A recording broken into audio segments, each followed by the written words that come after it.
What's going on, guys? So we are back for a post-game reaction video about the Dallas Cowboys, and we had the rough loss in Seattle. Brought my dad back in. Dad, if you want to go and introduce yourself again for your second week in a row. Yeah, Rob Cox, Frisco, Texas, home of the Dallas Cowboys, and running for city council here in Frisco, place 5, just asking for your votes, but love Frisco, Texas. All right, so let's go and jump in, Dad. This is another week, and it seems like this started last year or even before, where we just get off to a slow start. It's like the offense just stalls early, and once it gets going, it really gets going. But it seems like we've had a problem, and we've had issues getting that started early on. What's your thoughts on that?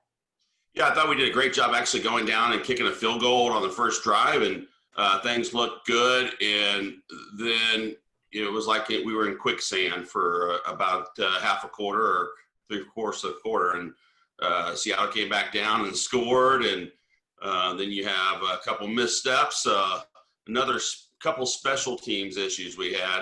First one right there, and with that safety, my goodness, you just can't do that in pro football. So it's hard to get going when you're on your one yard line. Yeah, no doubt about it. So do you think that Mike McCarthy and the Cowboys have learned that Tony Pollard is not our kick returner? Well, I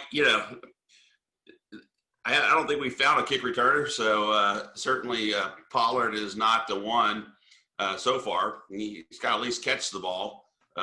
Good news, he dropped it and he got on top of it at the 1 yard line. Unfortunately, we had one of those slips again. I mean, one of the things I wrote down was, my gosh, how many times this season have Cowboys players slipped? I mean, are we wearing the right cleats for this turf or what? So that was one of the things I was thinking about as we're going through this and getting ready for this conversation. Is like, how come the Cowboy players can't stand up and do what they need to do? Yeah, and then Trayvon Diggs is one of those guys where I saw him kind of slip a couple of times, and he just got burned as a result. One of the plays was an almost touchdown where he got the fumble in the end zone on the touchback, which it turned out to be a great play our way. But, yeah, it was definitely an issue. I kind of thought Trayvon Diggs is being thrown into the fire right now, kind of has to, because we're lacking depth at defensive back with all these injuries. What'd you think about his performance today? I think he struggled a little more than he did the first 2 weeks. I don't know if there's anybody in the secondary that you can say did not struggle. And but he's certainly a rookie, but he made a lot of great plays as well. And I thought he played a pretty hard game. We have to remember our secondary just went up against Russell Wilson, and Russell Wilson is probably one of the top 2 hottest quarterbacks in the league right now. He's in his prime. This is he's hitting it. And we took him to the mats in their home stadium. Now, they didn't have the home crowd, the 12th man and so forth. You can hear all that stuff, but we let him get away. This game to me was lost on special teams all the way. Okay, yeah, that's interesting. So we definitely had some issues. You mentioned the muffled punt. Greg Zuerlein, he's been a little hit or miss. He's made some big field goals for us, and he did today to put us up by 1. But at the same time, missing the first extra point, getting the second extra point blocked, I don't know if that's really on him, but on special teams in general, what does John Fassel, our new special teams coordinator, need to do moving forward to get the team to just play a little more disciplined on the special teams end? Yeah, great question, right? So that was supposed to be a big improvement for the Cowboys this year. And quite frankly, other than one brilliant onside kick last week, it's been a fiasco. And so I certainly think it'll settle down, but you have to say, what the heck is going on? There's just too many mistakes, too many big errors going on. You're going to miss one extra point a season, if you're Zuerlein, but that's it. But where you did it at, when you did it, is really important. And the block kick, you add that to the muffled kickoff. All those things just add up and just puts you behind the 8 ball. And when you have momentum that you're trying to build, and all of a sudden you have a special teams mistake, it just hurts you. And there were a lot of mistakes today, not just on special teams, penalties out the wazoo. Some I agree with, some I didn't agree with, but that's how football goes. Yeah, I mean, the team in general could have definitely been more disciplined. There was the illegal touching call that I hated on Greg Olsen, and I don't think he was pushed out of bounds whatsoever. And That was a at the same stretch. time, yeah, and at the same time, I thought Michael Gallup towards the end of the game on that big third down where we had to settle for the field goal, I thought he was definitely pushed out of bounds, and there was a no call. Other penalties were just kind of boneheaded. Tristan Hill with one of them on that 2-point conversion. At the same time, I know he's just out there trying to make a play. I thought he's been one of our better didn't lower players. his head. He didn't lower his head. It's one of those unfortunate, safety things. I thought that, it was face mask to face mask. It wasn't helmet to helmet. And unfortunately, you can't do that in today's football. And, but, form was great on that play. It was to protect our quarterbacks and our players. You can't do it, unfortunately. You got to spear them. You got to hit them in the chest or something, I guess. Yep. You can't stand up and hit somebody. You got to bend down. Yeah. So going back to the secondary, I definitely think that the defensive backs competed, and at times they were pretty good. And when they were good, they were on. We had some coverage sacks just because Russell Wilson couldn't find guys open. At the same time, when they weren't good, they were just getting burned. I mean, all the touchdowns were walk-ins. Yeah, I mean, that's really where the rubber hits the road, right? You have great coverage.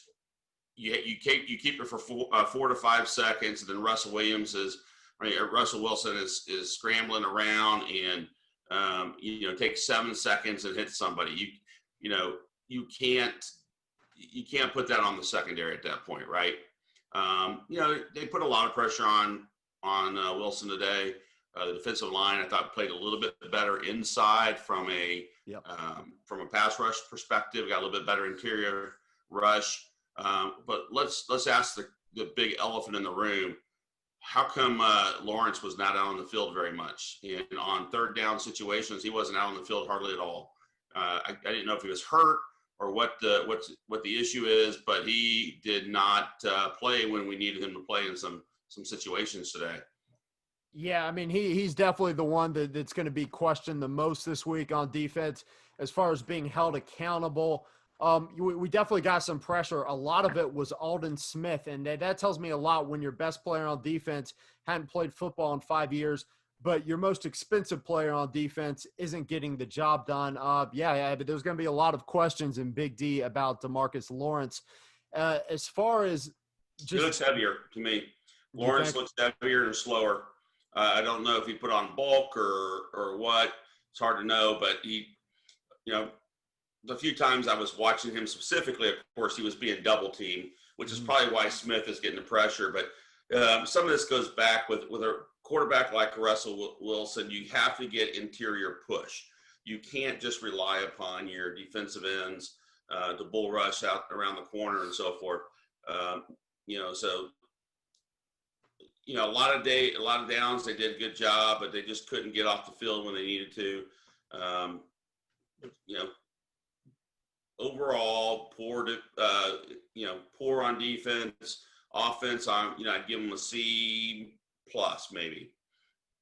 Yeah, it's one of those things, Dad, where I just thought that Seattle did a little bit better of a job game planning to get to Dak Prescott than we did to Russell Wilson. Yeah, I mean, there were times when we were pretty good, and I thought we did a good job at containing him, making things difficult for him. When he wasn't throwing touchdowns, he was missing throws here and there because he was expecting pressure. A lot of that did come from the interior.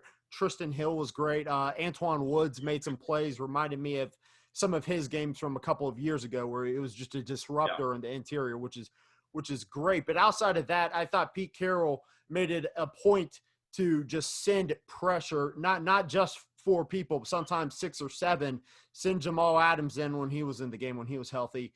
And they just made it a point to blitz Dak and make Dak make quick decisions.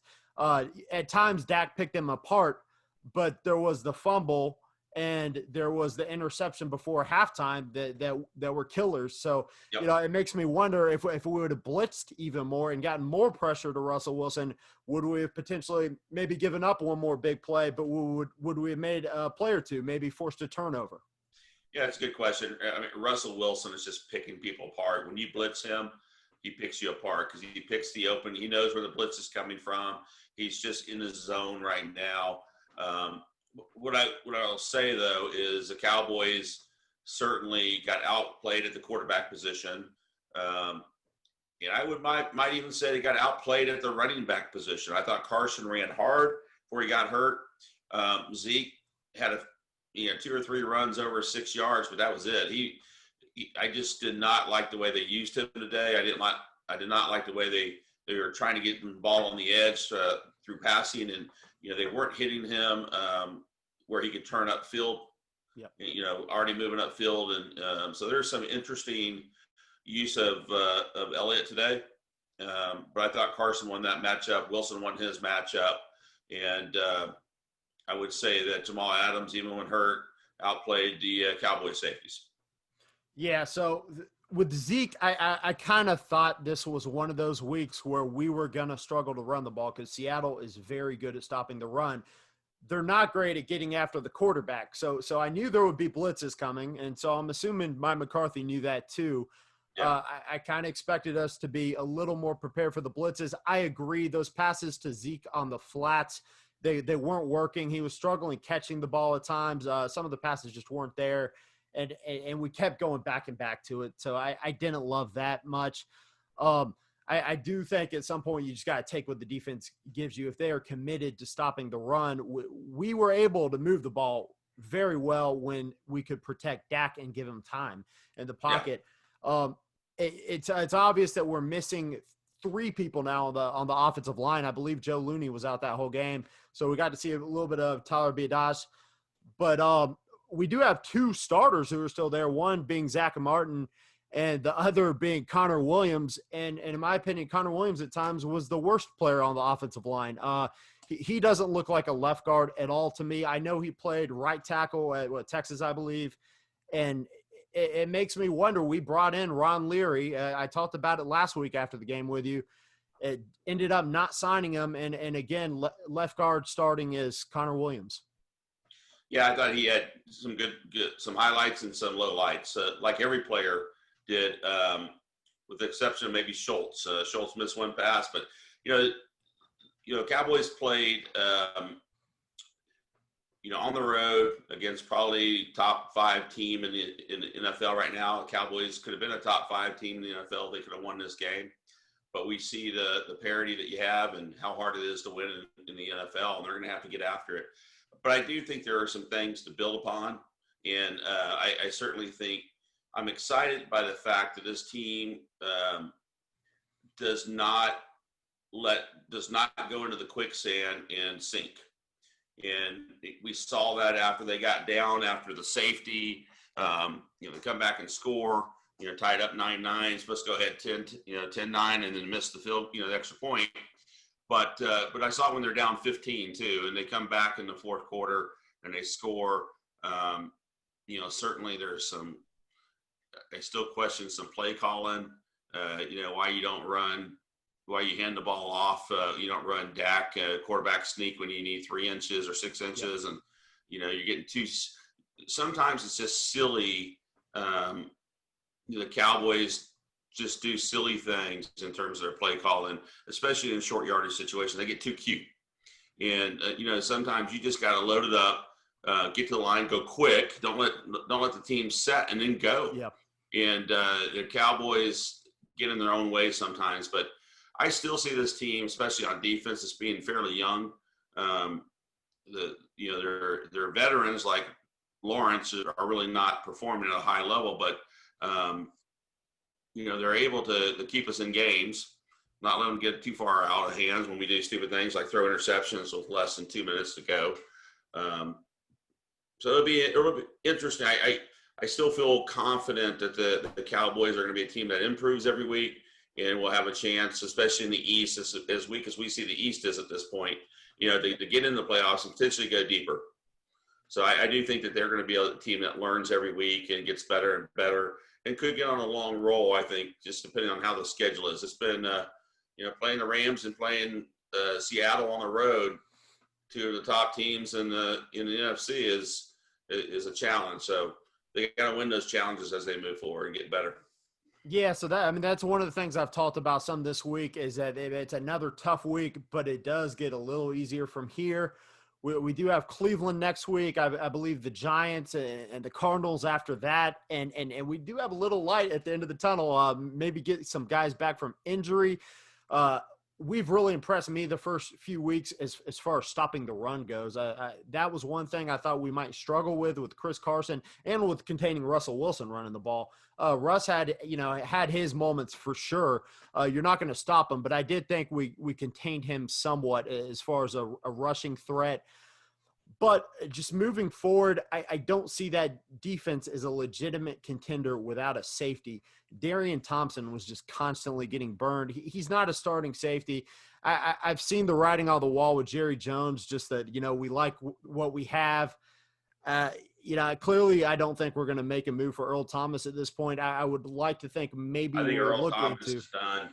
I don't think he's gonna play at the level he played at 4 or 3 years ago when they actually wanted to get him and the price was too high. And we can talk about safety because I think you certainly need to improve there. But I'm still not a fan of where our defensive tackles are and how they can control the line of scrimmage in interior pass rush.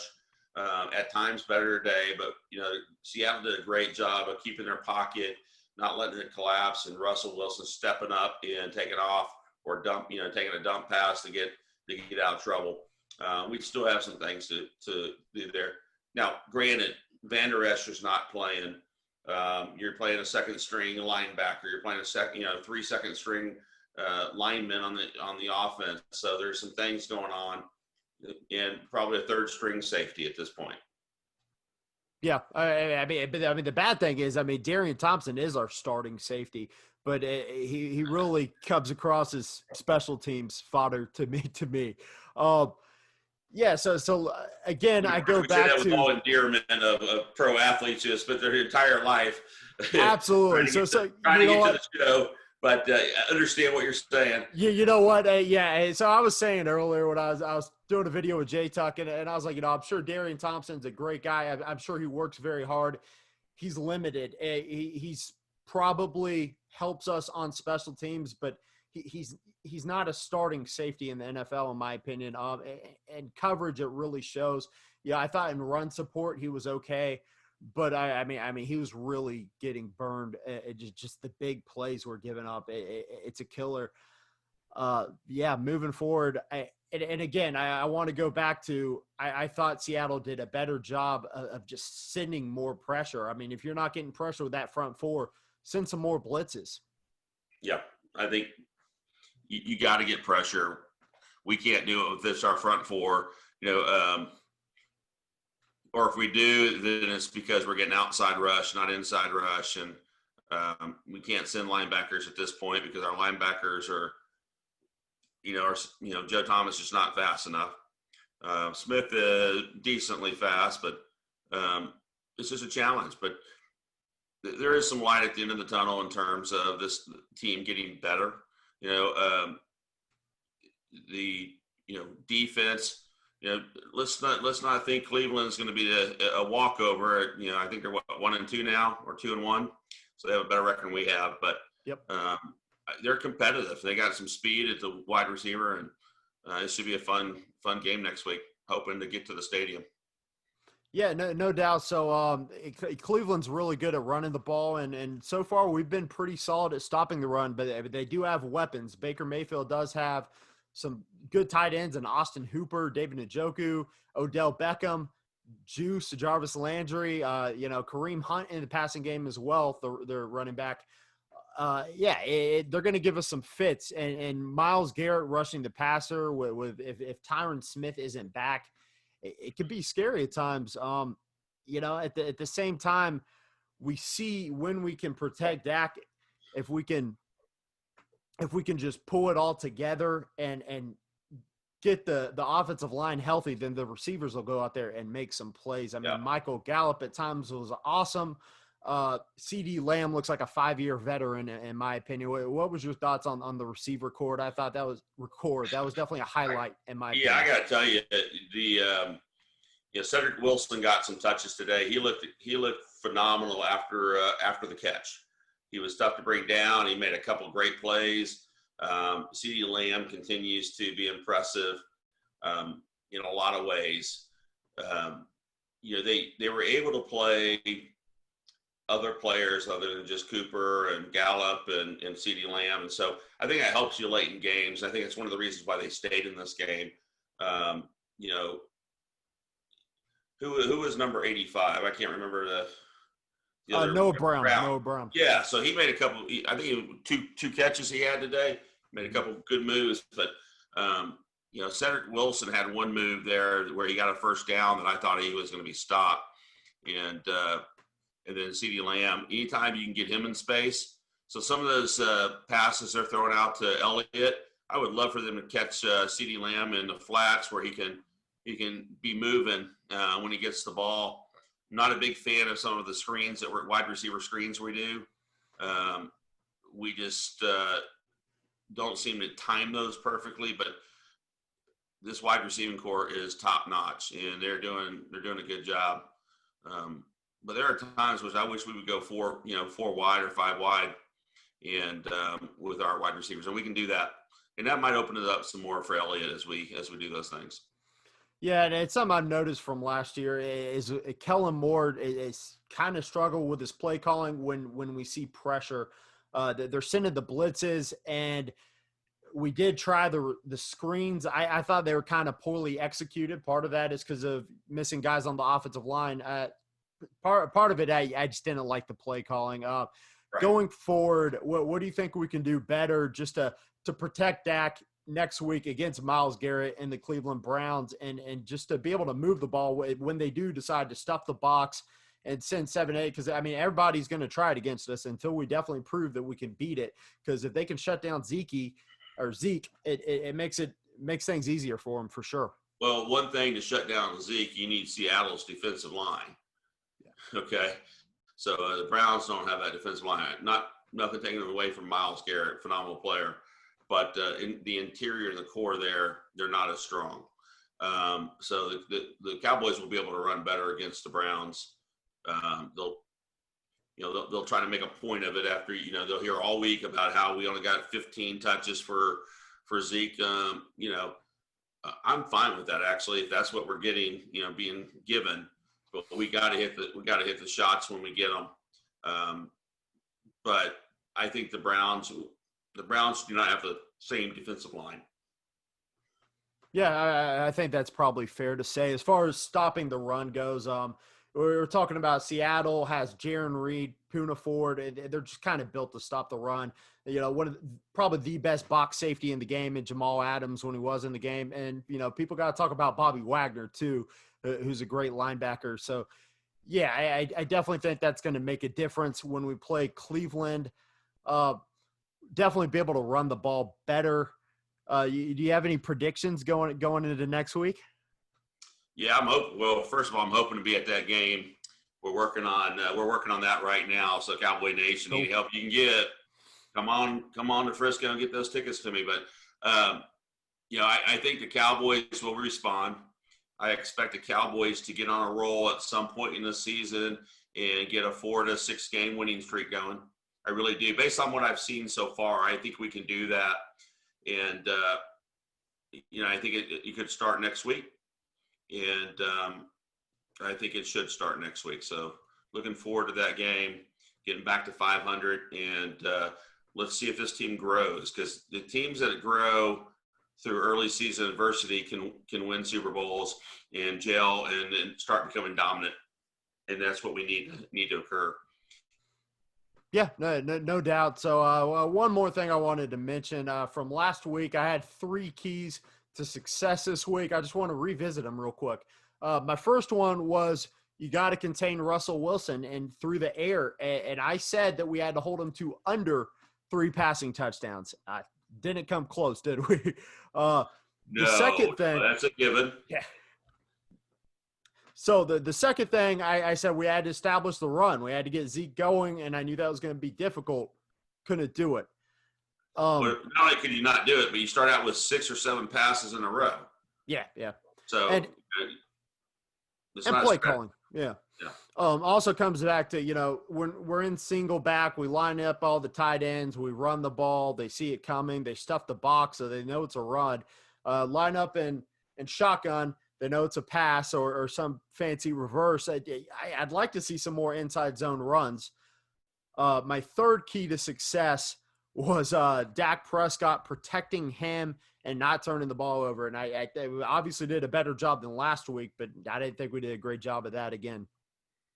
No, I think the last interception was one of those Hail Mary type things, just because of the pressure he was getting. He had to Sure. try to make a play downfield. He had no timeouts left. He got to throw it in the end zone. Got it. But certainly turnovers are key. But I got to tell you, we have to win the special teams game. If we don't win the special teams game, we're not going to win many games this season, especially if we lose them as bad as we did this week. And we lost quite a bit of it last week as well. We just got lucky with that onside kick.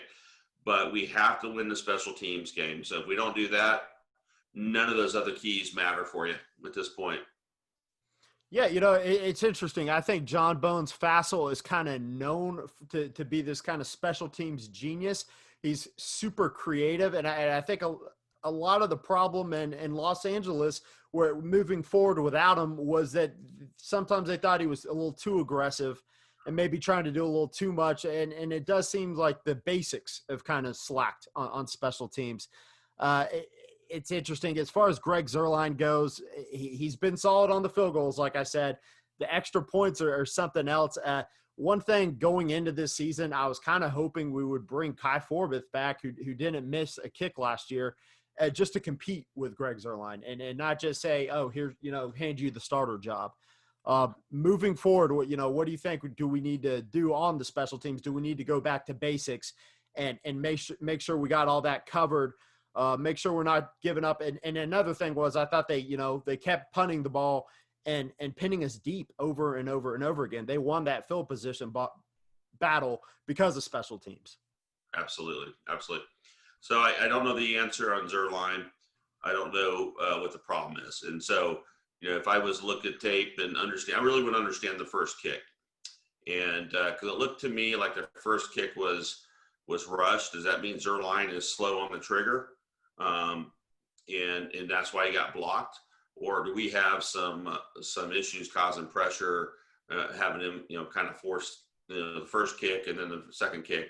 Certainly, it was a bad job done by our defense or by our offensive line. But you have to really understand that, because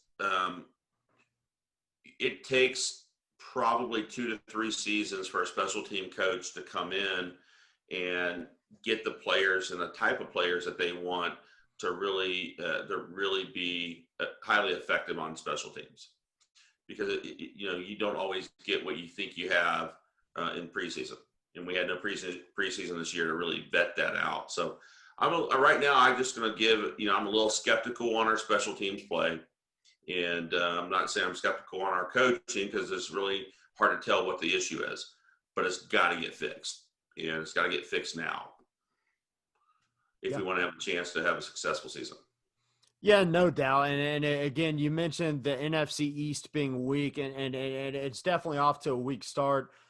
Again, I don't want to go into the end of the year having to worry about week 16, week 17 against the Giants. I want to have that division and hold a grasp by that point. And I think it's important going into Cleveland that, Cleveland is looking tough. They do have one more win than us right now, but that is a very winnable game. I think talent-wise, we're the better team. I think that's a game we have to find a way to win, and it's important for Mike McCarthy to move forward. Yeah, I think when you say talent-wise, we're the better team, the better team is the team that wins. And so we have to go show that we're the better team and go and get out there and win the game. So I'm looking forward to it. Excited even after today. Today was a little bit difficult in terms of just a little bit of the ups and downs and just a sloppiness of play. Where against the Rams, I actually thought they played very well. And the Rams just were a better team at home. So I thought the Cowboys should have beat the Seahawks after watching the game. Now, let's not forget that we had a 62-yard pass knocked out of the Seahawks' hands at the 1 yard line, which could have really put this game out of reach. Yeah. So there's a little gift, but I think the Cowboys persevere. I continue to be impressed with their vigor and their resolve, but eventually you got to just start becoming a dominant force, and you got to have players play dominantly. And we're not having a lot of that right now. Other than I say our wide receivers, I've been impressed with them the most. Yeah, there's no doubt about it. I think the biggest thing off the top of my head moving forward is just we have got to find out a way to get off to a hot start. Jason Garrett struggled with it his last year or two in Dallas, and it's something we've struggled with since. That's all I got to say. Dad, appreciate you coming on again. Hopefully we can do this again soon. And I think that's going to do it for today, guys. We're out. Peace.